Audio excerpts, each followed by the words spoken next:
شروع اللہ کا نام لے کر جو بڑا مہربان نہایت رحم والا ہے۔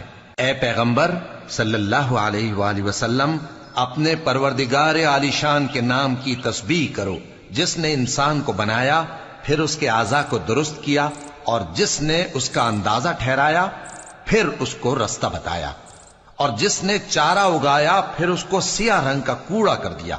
اے نبی صلی اللہ علیہ وآلہ وسلم، ہم تمہیں پڑھا دیں گے، پھر تم فراموش نہ کرو گے، مگر جو اللہ چاہے۔ وہ کھلی بات کو بھی جانتا ہے اور چھپی کو بھی، اور ہم تم کو آسان طریقے کی توفیق دیں گے، سو جہاں تک نصیحت کے نافع ہونے کی امید ہو نصیحت کرتے رہو۔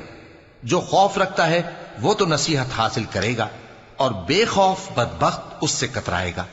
جو بڑی تیز آگ میں داخل ہوگا، پھر وہاں نہ مرے گا اور نہ جیے گا۔ بے شک